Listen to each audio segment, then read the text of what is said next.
వివేకానంద 4 సంవత్సరాల పాటు అమెరికాలో ఉన్నప్పుడు ఎటువంటి ఇబ్బందులు ఫేస్ చేశారు? అంటే ఆయన భారతదేశ గొప్పతనం గురించి ప్రచారం చేసే క్రమంలో ఆయన ఎటువంటి సమస్యలు ఎదుర్కొన్నారు? మాట్లాడదాం. స్వామీజీ, జనరల్గానే ఒక వ్యక్తి తన దేశం గురించి చెప్పుకుంటున్నాడు, గొప్పతనాన్ని ప్రచారం చేస్తున్నాడు, అలాగే అక్కడ వాళ్ళకి ఇక్కడ ఈ దేశస్తులు ఎలా లోబడిపోతారు అనేది అక్కడ కొంచెం భయం అనేది ఉంటుంది. ఎందుకంటే బ్రిటిషర్స్ ఫస్ట్ నుంచి ఇండియా పట్ల ఒక దురభిప్రాయాన్ని అక్కడ క్రియేట్ చేసి పెట్టారు.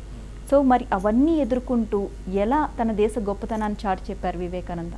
ఇక్కడ 2 యాంగిల్స్ నుంచి మనం ఈ ప్రశ్నని ఆలోచిద్దాం. ఒకటి ఏమిటంటే, ఆయనకి 12వ తారీఖు సెప్టెంబర్ నుండి కలిగిన ఒక పబ్లిసిటీ, అంటే ఉన్నటువంటి పత్రికలు, దేశ విదేశాలు ఉన్న పత్రికలన్నీ ఆయన ఫోటోలు ప్రచురితమైపోయాయి. ఆయన గురించి గొప్పగా మాట్లాడుకుంటున్నారు. ఇంకా వేరే వాళ్ళు ఎవరి గురించి మాట్లాడుకోవట్లేదు. తర్వాత అంతా ఇదైపోయింది. వాళ్ళు మెచ్చుకున్నారు కూడా.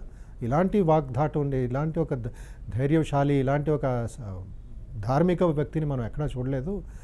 కేవలం ప్రొఫెసర్గా మాట్లాడతలేదు ఆయన. ఈ speaking as a spiritual person, deep realisation వచ్చి సాక్షాత్కారంతో మాట్లాడుకుంటున్నారు. తర్వాత ఎన్నో ఇన్విటేషన్స్ కూడా వచ్చేసాయి ఆయనకి. 27వ తారీఖు సెప్టెంబర్ వరకు పార్లమెంట్ మీటింగ్స్లోనే ఉండేవారు ఆయన. అది అయిన తర్వాత చికాగో నగరంలోనే ఎన్నో ఉపన్యాసాలు ఆయన ఉద్దేశించి, ఎన్నో ప్రసంగాలు, ఎన్నో సభలు కూడా ఉద్దేశించి మాట్లాడారు. అప్పుడు న్యాచురల్గా మీరు అన్నట్లుగా ప్రతి దేశంలో ఈయన దేశాన్నే జయించారు. ఏదో ఒక చిన్న గ్రూపునో వాళ్ళని ఇది కాదు, ఒక నాగరికత పొందిన ఒక అమెరికా దేశాన్ని ఆయన చేసినప్పుడు న్యాచురల్గా కొంతమంది అసూయపడ్డారు, కొంతమంది వాళ్ళ కడుపు మండింది కూడా. ఇంత పొగడ్డం, ఇంత ఆయన గొప్పతనం, ఇంత ఆయన గురించి ఇది చూడడం వాళ్ళకి కొంచెం అసూయ కలిగింది. వాళ్ళ పత్రికల్లో వివేకానంద అగెయిన్స్ట్గా రాయడం చాలా ప్రారంభించారు. ఒకవైపు ఎడిటర్లు వీళ్ళు వాళ్ళందరూ చక్కగా రాస్తూ ఉంటే, ఈ చిన్న పేపర్లు, సాయంత్రం పేపర్లు, ఈవినింగ్ పేపర్స్ ఏముంటాయో అవన్నీ వివేకానంద అగెయిన్స్ట్గా రాయడం ప్రారంభించాయి. ఈయన అసలు సన్యాసి అయినా, ఈయన అసలు భారత్ గురించి ఏం తెలుసు, మేము వినింది ఒకటి, ఈయన చెప్పిన ప్రూఫ్ ఏమిటి, ఈయన వ్యక్తిత్వం ఏమిటి, ఈయన బ్యాక్గ్రౌండ్ ఏమిటి ఎవరికి తెలియదు, ఊనే పొగుడుతున్నారు అని కొంతమంది బుస్బుస్సాన్ని నెగిటివ్గా వాళ్ళ గ్రామాల్లో మాట్లాడుకోవడం. కొన్నిసార్లు కొంతమంది ఈయన ఒక పర్సనాలిటీని, వ్యక్తిత్వాన్ని చూసి, మా ఇంటికి రండి స్వామీజీ, ఈరోజు మా ఇంట్లో భోజనం చేయండి, మా విందు మీరు స్వీకరించండి, మాకు ఆశీర్వాదం చేయండి, మా పిల్లలు కూడా మీ దగ్గర నేర్చుకోవాలనుకుంటున్నారు అని వెళ్ళిపోయారు వాళ్ళు, ఇన్వైట్ చేసి. ఈ మధ్యలో ఏమైందంటే, కొంతమంది ఇలాంటి నెగిటివ్గా స్వామీజీని చూసే ప్రజలు ఎవరు ఉన్నారు, ఆఫీసర్సు లేక వేరే మఠాధిపతులు, వాళ్ళందరూ ఫలానా ఇంటికి వెళుతున్నాడా అని వీళ్ళే వాళ్ళ ఇంటికి వెళ్ళి స్వామీజీని అగెయిన్స్ట్గా చెప్పాడు. ముందే చెప్పాడు. స్వామీజీ రాత్రి వెళ్ళాలంటే వీళ్ళు సాయంత్రమే వాళ్ళ మనస్సు అంతా చెడగొట్టాడు. స్వామీజీకి ఏం తెలియదు, అమాయకుడిలాగా చాలా వింతగా ఉండింది ఆయనకి. ఇలాంటి నెగిటివ్ ఎప్పుడు ఆయన ఎదుర్కోలేదు, అనుభవించలేదు. 8 గంటలకి సుమారు వాళ్ళ సాయంత్రం పూట ఇంటికి ఆకలితో వెళితే వాళ్ళ ఇంటి వాళ్ళందరూ లాక్ చేసుకొని ఎక్కడికో వెళ్ళిపోయేవారంట. ఆయన ఆకలితో మళ్ళీ తిరిగి ఆయన హోటల్కి వచ్చేవారంట. ఆయనకు అర్థమయ్యేదా మరి తన వెనుక ఇలాంటి కుట్రలు జరుగుతున్నాయని? సుమారు 6 నెలల తర్వాత అర్థమైంది. అంతవరకు ఆయన ఏ విధమైన ఒక ఇది లేకుండా, స్పందన లేకుండా, ఇది ఒక విధమైన నాకు ఇదని ఎప్పుడైతే తీవ్రమైందో, ఎప్పుడైతే ఈ forces, anti forces, especially Detroit ప్రదేశంలో జరిగిన ఒక ఆయనకి ఆ బాధలు ఆయన కన్నీళ్ళు తెరిచేశాయి. మళ్ళీ ఇండియాకి వెళ్ళిపోదాం, ఈ అమెరికా ఇలాంటి దేశం నాకు వద్దు, ఇలాంటి ఇంత నేను అనుభవించలేను. ఒకటి, ఆయనకి వసతులు లేవు. రెండోది, అక్కడ ఈ నాగరికత ఆయన్ని మెచ్చుకుంటుంది, తిరస్కరిస్తుంది. ఇలా నెగిటివ్ ఫోర్సెస్ ఆయన మీద అటాక్ చేస్తున్నారు, ఆయన క్యారెక్టర్ మీదే అటాక్ చేస్తున్నారు. అలాంటి ఒక పరిస్థితుల్లో స్వయంగా నేను ఎలా ఫ్లైట్ చేయగలను? ఇక్కడ ఒక అద్భుతమైన జరుగుతుంది. సుమారు 6-7 నెలల తర్వాత ఎప్పుడైతే ఇంకా వివేకానంద ఇండియన్ రిప్రజెంటేటివ్ కాదు, ఈయన హిందూ ధర్మం ఆచరించడం లేదు అని చాలా నెగటివ్ ఫోర్సెస్ ఎప్పుడైతే పేపర్స్లో పబ్లిష్ అయ్యాయో, స్వామీజీకి అంటారు, మీకు ఏమైనా అర్హత ఉందా హిందూ ధర్మం పట్ల మాట్లాడడానికి? మీరు అసలు ఏ సంప్రదాయానికి చెందినవారు? మీరు మీ దేశంలో ఎవరైనా మిమ్మల్ని ఫాలో చేస్తున్నారా? మీకేమైనా గ్రూప్ ఉందా అని చాలామంది ప్రశ్నించారు. ఎవరెవరు ఆయన మిత్రులు ఉన్నారో వాళ్ళు శత్రువులు అయిపోయారు ఓవర్ నైట్. బికాజ్ ఇంత బాధకర ఫోర్సెస్ బ్రెయిన్ వాష్ చేశారు. అప్పుడు స్వామీజీ ప్రాక్టికల్గా ఆలోచించాలంటే ఒక అమెరికా నుండి మెడ్రాస్కి వాళ్ళ అలసింగ పెరుమాళని ఇత్యాది శిష్యులు ఎవరైతే ఆయన్ని ప్రోత్సాహం చేసి అమెరికాకి పంపించారో వాళ్ళకి లెటర్ రాస్తారు. ఏమని రాస్తారు? మీరు మెడ్రాస్లో ఒక సభ ఆర్గనైజ్ చేయండి, నేను ఇక్కడ బాధతో ఉన్నాను, ఇంకా నాకు వేరే దారి లేదు, మీరు సభ ఆర్గనైజ్ చేసి అక్కడ ప్రజల ద్వారా ఒక స్టాంప్ వేసి అక్కడ పెద్దవాళ్ళు జడ్జెస్, వేరే వేరే ఎవరెవరు ఉన్నారో ప్రెసిడెంట్స్, వేరే ఆర్గనైజేషన్స్ చిన్న చిన్నవి, వాళ్ళ ద్వారా వివేకానంద భారతదేశ ఒక రిప్రజెంటేటివ్, ఇతను మా సంప్రదాయానికి చెందినవాడు అని మీరు పంపిస్తే నాకు ఇక్కడ నా పనికి ఇదిగా ఉంటుంది అని వివేకానంద ప్రార్థన చేస్తారు. అప్పుడు ఇక్కడ మహాసభలు ఏర్పాటు చేసి ఇతను మావాడే, ఇతను మా హైందవ ధర్మానికి చెందినవాడే అని వీళ్ళందరూ ఒక లెటర్స్ సిగ్నేచర్స్ తీసుకున్న పంపించిన తర్వాత అప్పుడు కొంతవరకు తగ్గింది.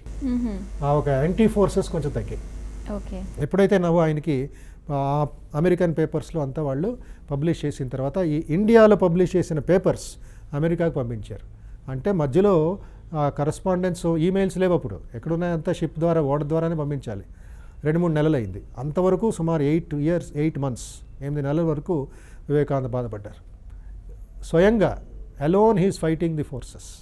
అప్పుడు ఒక భారతదేశం ఒక రాజ్యాంగం లేదు, యునైటెడ్ నేషన్స్ అసెంబ్లీలు లేవు. ఈ కాలంలో ఏమేమి జరిగినా అక్కడ మీటింగులు చేయొచ్చు, మనం రిప్రజెంట్ చేయొచ్చు, మన దేశ ప్రజలు వెళ్ళి వాళ్ళ గవర్నమెంట్ వాళ్ళ అంబాసిడర్ని కలవచ్చు. ఆ టైంలో ఎవరిని కలుస్తారు వీళ్ళు? చుట్టూ ఒక సుడిగుండంలో వివేకానంద కట్టుకుపోయారు. You are stuck up there. అలాంటి దీంట్లో కూడా ఆయన పని గురించి ఆయన మర్చిపోలేదు. ఏ కోసం వచ్చాను, నా ఆధ్యాత్మికతని, ఆయనలో ఉండే ఒక దైవత్వాన్ని మర్చిపోలేదు. గురుదేవులు రామకృష్ణ మాటికి ప్రార్థన చేస్తూ, భారతమాతకి నమస్కరిస్తూ, మన ధ్యానంలో మునిగి ప్రశాంతంగా ఇవన్నీ స్వీకరించారు. కన్నీళ్ళు వచ్చేసేవి, బాధ కలిగేది, హృదయం పిండినట్లు అయ్యేది. బట్ అది అన్నీ చూపించకుండా మళ్ళీ బ్యాలెన్స్డ్గా వివేకానంద మళ్ళీ ఇది చేయడానికి ప్రారంభించారు. ఈ సమయంలో వివేకానంద ఒక ప్రొఫెసర్ని కలుస్తారు. ఆ ప్రొఫెసర్ ఒక హేతువాది, దేవుడి గురించి ఒప్పుకోడు, దేవుడి గురించి ఉన్నాడని ఒప్పుకోడు, ఉన్నాడని ఆర్గ్యుమెంట్ చేసే ఒక ప్రొఫెసర్, రాబర్ట్ ఇంగర్సాల్ అని. చాలా అమెరికాలో ప్రసిద్ధ పొందిన ఒక మహావక్త ఆయన ఉపన్యాసాలు చాలా గంభీరంగా ప్రజల్ని ఆకట్టుకునేవి. వివేకానంద దగ్గరికి వచ్చి, స్వామీజీ మీరు చెప్పినవన్నీ కొన్ని నాకు అర్థమవుతున్నాయి, నేను ఒప్పుకుంటాను, సైంటిఫిక్గా మీరు చాలా ఎక్స్ప్లెయిన్ చేస్తున్నారు, అయితే మీరు ఎక్కువ మాట్లాడుతున్నారు, అవసరం లేని విషయాలు కూడా చెప్పేస్తున్నారు ధైర్యంగా అని రాబర్ట్ ఇంగర్సాల్ కొంచెం ఆయన స్వామీజీకి వార్నింగ్ ఇస్తాడు. దేన్ని ఉద్దేశించి ఆయన అలా మాట్లాడారు? వివేకానంద ఒక పవర్, వివేకానంద శక్తి అమెరికన్స్ స్వీకరించలేకపోతున్నారు, వాళ్ళు అవసరం లేదు, ఈ విషయాలు చెప్పకూడదు, కొంచెం ఆయన జాగ్రత్తగా ఉండాలి, చాలా ధైర్యంగా ఓపెన్గా వాళ్ళ సదుద్దేశాలు, వాళ్ళ నెగటివిటీ కూడా వివేకానంద చూపించి చెప్పేస్తారు. అంటే ఏదైనా ఒక ఉదాహరణ రూపంలో చెప్పగలరా? ఉదాహరణకి వివేకానంద చెప్పాలంటే వాళ్ళ నాగరికత గురించి, అమెరికన్స్ నాగరికత చాలా వాళ్ళకి పొగరు ఉండేది, చాలా ఇదిగా ఉండింది వాళ్ళకి, మేమే అంతా ఇది అని. అప్పుడు వివేకానంద ఉపన్యాసంలో కూర్చొని ఉంటారు, ఒక ప్రసంగం, ఒక సభలో కూర్చొని ఉంటారు, వేరే వాళ్ళందరూ మాట్లాడుతూ ఉంటారు. అప్పుడు వివేకానంద ప్రశ్నిస్తారు, భారతదేశం పట్ల మీకేం తెలుసు, ఏమి చదువుకున్నారు? వాళ్ళు అన్నారు, మేమేమి ఎక్కువ చదువుకోలేదు. వేదాల గురించి చదువుకున్నారా? చదువుకోలేదు. భగవద్గీత ఉపనిషత్తులు చదువుకున్నారా? అవి కూడా చదువుకోలేదు. వాళ్ళు అన్నారు, వాళ్ళు ఒప్పుకున్నారు, మేమే చదువుకోలేదు. మరి ఎక్కడి నుంచి వచ్చింది మీ ఈ అవగాహన? ఈ పత్రికల నుండి వచ్చింది. వివేకానంద అప్పుడు నిలబడి అంటారు, ఏమీ వేదాలు చదువుకోలేదు, ఉపనిషత్తులు చదవలేదు, గీత చదవలేదు, ఏమి చదవకుండా భారతదేశాన్ని నిందిస్తున్నారా మీరు? మా తల్లిని మీరు నిందిస్తున్నారా? ఏ అథారిటీ మీద మీరు నిందిస్తున్నారు అని వివేకానంద ఉపనిషత్తులో ఒక ప్రసంగం ఇస్తారు. అప్పుడు అందరూ మంత్రముగ్ధులవుతారు, నోరు మూసుకుంటారు, ఇంకా ఇలాంటి మహనీయుడి దగ్గర మనం మాట్లాడకూడదు అని. అప్పుడు వివేకానంద అర్థమవుతుంది, వీళ్ళదంతా హాఫ్ నాలెడ్జ్, అంటే ఎవరో చెప్పింది వీళ్ళు ఇది తెలుసుకొని మన సంప్రదాయాన్ని, మన ఇతిహాసాలని, మన పురాణాలని, మన నాగరికతని వాళ్ళు దూషిస్తున్నారు. మీకేం అధికారం ఉంది? బట్టలు వేసుకోవడానికి మీకు సరిగ్గా తెలియదే. ఆ సమయంలో మన ఋషులు చూడండి ఎంత అద్భుతమైన ఇది సాధించారు వాళ్ళు మేధాశక్తితో, ధ్యానంతో అని ఎన్నో ఉపన్యాసాల్లో వివేకానంద ప్రసంగిస్తారు. వాళ్ళకి డిస్కషన్స్లో చెప్తూ ఉంటారనమాట. ఆ డిస్కషన్ సమయంలో రాబర్ట్ ఇంగర్సాల్ వివేకానందని ఎదిరిస్తారు. మీరు కానీ ఈ మాటల్ని 50 సంవత్సరాల ముందు అమెరికాలో చెప్పుంటే మిమ్మల్ని ఉరిదేసేసేవారు, మిమ్మల్ని రాళ్లతో కొట్టి చంపేసేవారు. అప్పుడు వివేకానంద అర్థమవుతుంది, మీవేమి నాగరికత అయ్యా, ఇంకో దేశం ప్రజలే మీరు గౌరవించరా? ఇంకో అంత టాలరెన్స్ లేదా?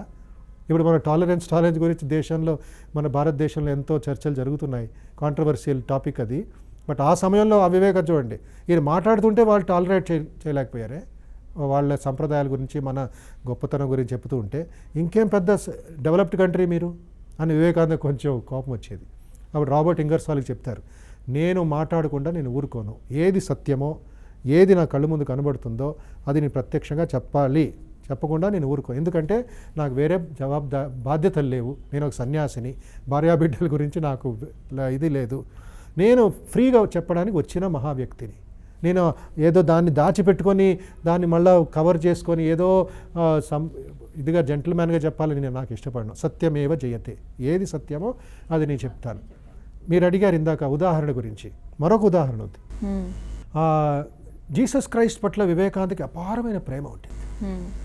స్కూల్ కాలేజీలో చదువుకున్నాడు. క్రైస్ట్ ఒక విశాలమైన మనస్సు, ఆయనలో ఉండే ఒక త్యాగబుద్ధి, త్యాగమూర్తి అయిన క్రైస్ట్. రెనౌన్సియేషన్ గురించి క్రైస్ట్ చాలా ఉపదేశం ఇచ్చాడు సర్మన్ ఆన్ ది మౌంట్ అనే ప్రసంగాల్లో. అవన్నీ వివేకానంద చూశారు, ఏం ఆచరించడం లేదు. వాళ్ళు లగ్జరీకి వెళ్ళిపోయారు, భోగ విలాసాలకు వెళ్ళిపోయారు క్రైస్ట్ పేరు పెట్టుకొని. అప్పుడు వివేకానంద ఒక డెట్రాయిట్ దీంట్లోనే ప్రసంగిస్తారు, అసలు మీరు ఆచరిస్తున్నారా? అసలు క్రైస్ట్ గురించి వివేకానంద చెప్తారు. ద క్రైస్ట్ వి అడోర్ అని, క్రైస్ట్ ద మెసెంజర్ అనే ఉపన్యాసం ఇస్తారు వివేకానంద. అప్పటికి అర్థమవుతుంది వాళ్ళకి, క్రైస్ట్ గురించి మాకంటా ఈయనకి ఎక్కువ ఇది ఉందే, ప్రేమ ఉందే అని అందరూ వాళ్ళు స్లోగా వాళ్ళు మారుతారు. వివేకానంద దగ్గరికి ఇంకా నేర్చుకోవాలి. అప్పుడు ఒక కంపారిటివ్ రిలీజియన్ అని ప్రారంభమవుతుంది. ఇటు హైందవ ధర్మం, ఇటు వేరే మతాల పట్ల ఒక మంచి ఒక పూలగుచ్చలాగా వివేకానంద తయారు చేస్తారు. ఈయన తోటమాలిలాగా అన్నీ మంచి ఇవి తీసుకొని సదుద్దేశంతో ప్రజలకు అందిస్తూ ఉంటారు. ఇక్కడ ఒకవైపు గొప్ప పొగడ్డం, ఒకవైపు పేరు ప్రతిష్టలు వివేకానందకు వచ్చేసాయి. యూనివర్సిటీస్ నుంచి, చికాగో యూనివర్సిటీ నుంచి, తర్వాత ఆ సమయంలో ప్రసిద్ధ పొందిన హార్వర్డ్ యూనివర్సిటీ నుంచి మీరు మా ఫ్యాకల్టీ అవ్వాలి, మీరు మా డిపార్ట్మెంట్లో స్థానం తీసుకోవాలి అని అలాంటి ఇన్విటేషన్స్ వచ్చాయి. ఇక్కడ తిరస్కారాలు, అవమానాలు ఇవి కూడా ఆయన అనుభవించారు. అప్పుడు రాబర్ట్ ఇంగర్సాల్కి వివేకానంద చెప్తారు, ఒక కమలా పండు ఏ విధంగా మనం దాన్ని జ్యూస్ పిండుతాం. రాబర్ట్ ఇంగర్సాల్ అంటారు, నేను మెల్లిమెల్లిగా ఒకవైపు పిండి దాన్ని ఆ రసం నేను తాగుతానని రాబర్ట్ ఇంగర్సాల్ చెప్తారు.